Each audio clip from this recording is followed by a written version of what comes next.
I felt like 50 Cent in the candy store because sugar really left me with a sweet tooth. I never thought I could have the time of my life. Wow.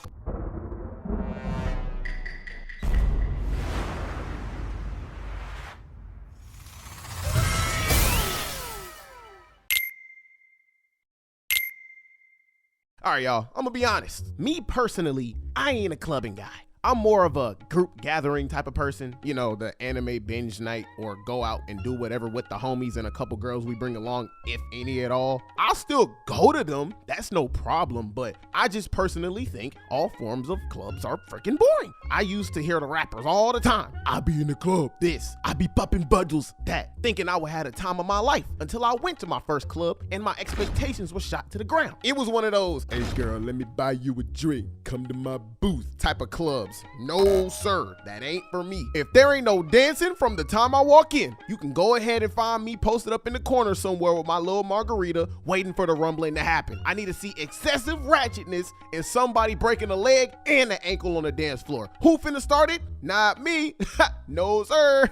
I realized after my 7th time going to a club that house parties put clubs to shame way later. So I stopped going for a while until last year in 2022 when I took a trip to Atlanta to be on Holla's podcast. Now, this club experience was slightly different. So let me tell y'all how it went. Okay, so that week I took my older brother and my 2 homeboys, Arius the Aquarius and Amaris LSK with me along for the trip because I wanted my brother and Arius to get some exposure. Amaris just wanted to come along. I didn't need the exposure because duh, I'm Devonte The One. I'm already a big creator. I've already built my empire by myself after 14 years of doing YouTube, so I planned this trip only for them. So me, my brother, and Arius get to the hotel. I FaceTime Holla. Mind you, me and Holla already knew each other. We just didn't meet in person until this trip. He ain't know the others though. So we chopping it up. I'm telling him this my 2nd time in Atlanta, and I ain't really explored a place like that before, which is what we were gonna do after the podcast. So then he offers to be our tour guide around the city after the podcast episode was done, which was great because Holla knows his way around town and he's got connections throughout the city, so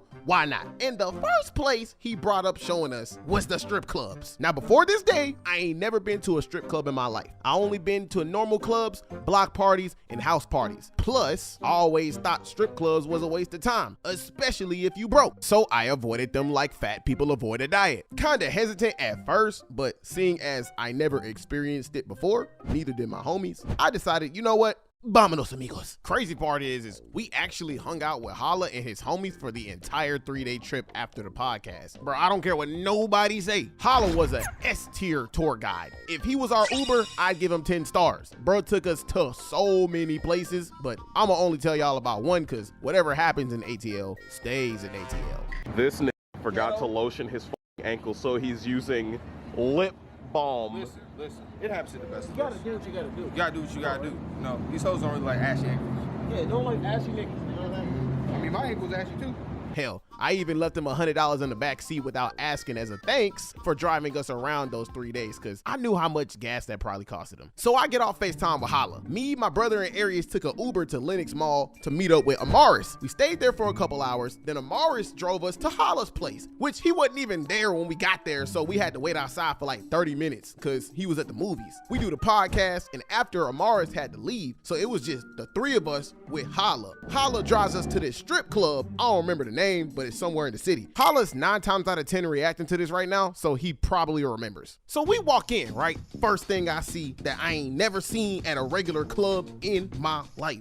Bucket, naked, scruples, everywhere. I'm talking about nothing covered up, bruh. No drawers to cover up the vernacular region. No bra to cover up the Nippalacian mountains. I mean, nothing. And bruh, 99% of them were like all over 6'3". Bruh, I am 5'5", but I ain't care cause I like my women tall too. Y'all are not excluded.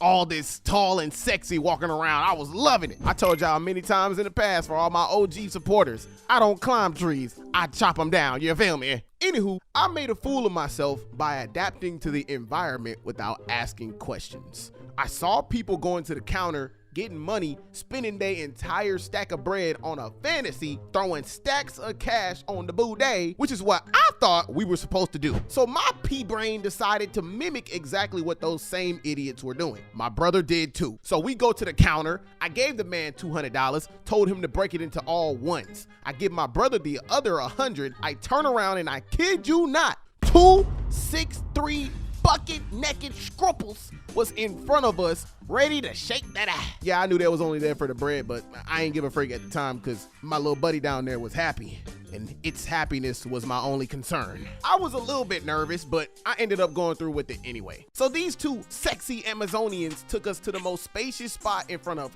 everybody and gave us the dances of our lives right next to each other. He had an Amazon on his power pole. I had one on me. I'm throwing stacks of ones on the boudet. He throwing stacks of ones on the boudet. Then out of nowhere, on Kami, my brother's Skripper and my Skripper switched guys. I got his girl, he got mine. When his girl got to me, she started going even crazier on me than she did on my brother. Earned every penny. I was still nervous though, cause everybody was watching, but I had a great time. I'm on cloud 9. My little buddy downstairs jumping out the gym. I'm still under the impression that I'm initiating proper strip club etiquette. So after the first dance, I decided to get more money to look for more fantasies. However, us being noob strip clubbers, my brother and I made one primal mistake that every noob makes while experiencing this, which was probably why people looked at us so funny. I'm at the counter getting 300. Holla walks up to me. He talking about, yo, y'all did it wrong. I'm like, what you mean? I ain't see nothing wrong with bumping and grinding. He's like, when you're getting a dance, you're only supposed to throw $1 every like 1 to 3 minutes, which blew my mind because we threw stacks of ones every 10 seconds. So not only did the dances last way shorter than they should have, the scruples got way more money for less work. So you telling me I could have been in the land of ooh for an hour instead of 5 minutes? Yes. So upon hearing this valuable information, I took it upon myself to make sure the next lap dance was better than the last and in the correct etiquette to get my money's worth. My brother was on his own. I go back to the counter to get 300 more. I turn around and instantly this girl named Sugar walks up to me. Bruh, Sugar was so fine. She was like a 9.5. She was 2 inches shorter than me, slim thick, and I kid you not, the most beautiful girl up in there. I remember her the most because she ain't even start dancing off rip. She started conversation with me first, which was smart because good Skripple tactic 101. With the little time y'all got, bond with the client. Works every time for him. Not only was she fine as hell, but this girl was multi-talented. First of all, she threw it back better than both of the stallions combined while conversing with me at the same time. Shorty had a full-blown conversation with both parts of me. Worked for every dollar. Did her thug dizzle. And I think she was kind of lost in the sauce because, bro, when I ran out of money,